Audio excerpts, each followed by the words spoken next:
Hello one and all, welcome to Seen Through Glass. Today is an exciting day, not just because I've put a tie on for the first time in about 4 years, but because I am finally attending my first major car event of the year. It is the Hampton Court Concours D'Elegance, one of the most prestigious concours events that happens throughout the year. I've been invited down by Lotus because they're going to be displaying the Evija, their 2,000 horsepower insane EV hypercar. Now, as you can imagine, there's going to be a whole load of sort of COVID-safe measures in place, so I don't really know what to expect from the event, but I've been told there's going to be a ton of amazing stuff on display. So I cannot wait to, yes, check out the Evija, see what else is there, but really, just get to a car event again. So yes, let's go.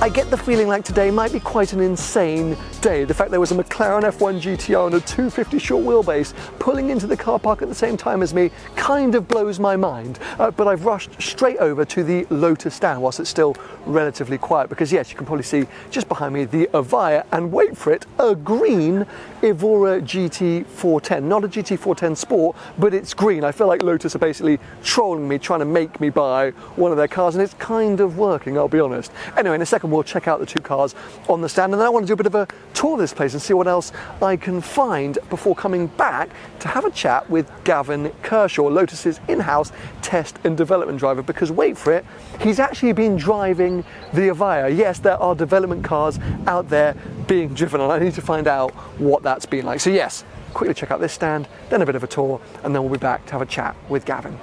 Now this is pretty special. I am stepping inside the Evija, oh my lord. Now there's been a lot of work in here to try and make this cabin feel kind of spacious and open, because obviously it's a small car, but you can see here you kind of got this floating shelf and then a lot of cutaways and things like that to kind of bring light and air into the cabin, and it does feel very nice, but I also feel like I'm sitting in an airplane. I mean, honestly, I'm almost lying down in this kind of small letterbox windscreen, and I just want to take off in that direction.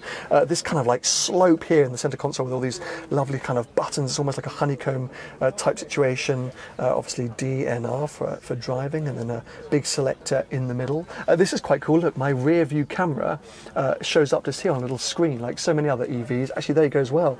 My side view mirror, well, not even a mirror, it's a screen and a camera, isn't it? And then this massive kind of main dash behind the steering wheel. The steering wheel itself is also nuts. Look at the different driving modes: Eco, City, Tour, Sport, Track. I mean, that must be insane. It's actually really small, the steering wheel, which I think must be so nice, but what a nuts place to sit. These seats are amazing as well, and then tons of exposed carbon fibre, as you can imagine, but I really like how much light is let in through the kind of, well, I guess, yeah, main dash and cover. Look, there you go, look where the pedals are and where my feet are. It's so lit up, but what a special place to be. This is mad. Huge thanks to Lotus for letting me get in here, because not many people have had this opportunity, and especially today with all the sort of COVID safety measures, I'm actually the only person who's been allowed to get into this car. Look at that DRS. I want to go and overtake somebody. Oh, cruise control. Who knew? Anyway, very, very cool to sit in this particular model. Wow.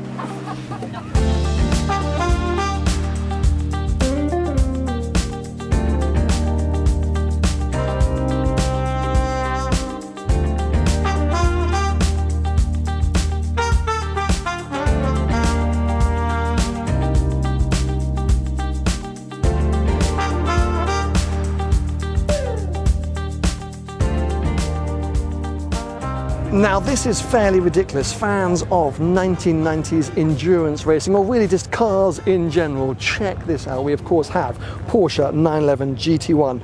I'm going to say based on the 996, 911 generation, but as we know, it's really nothing like that. This is a homologation special, as was with all the sort of endurance races back in the day. Super cool to see, but potentially cooler than that, two McLaren F1 GTR race cars. Oh my god, this one being opened up right in front of me. Oh my lord. Now what's what's super cool about this event is, as you can see here, cars are actually going up onto display across the other side of that sort of pond.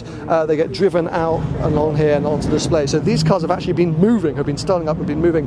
And as you probably saw, I caught that guy arriving this morning. Absolutely nuts to see. Something very loud is starting up over there. I don't know what is coming in the oh, it's the 250 GTO. I think it's the 250 GTO. So yes, we'll wave goodbye for a second to this stunning GT1 and these two GTRs, and come this way because there is a very angry sounding 250 GTO.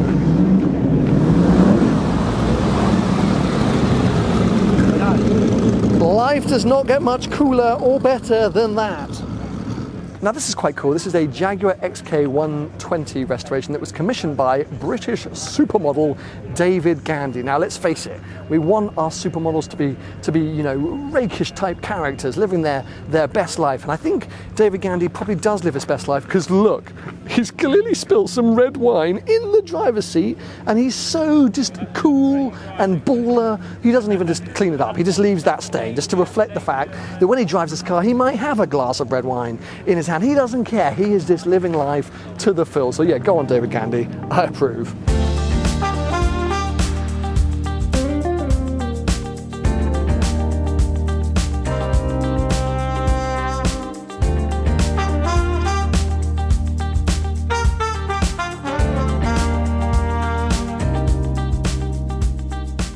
Gavin, good to see you again. And you? Thank you for taking the time.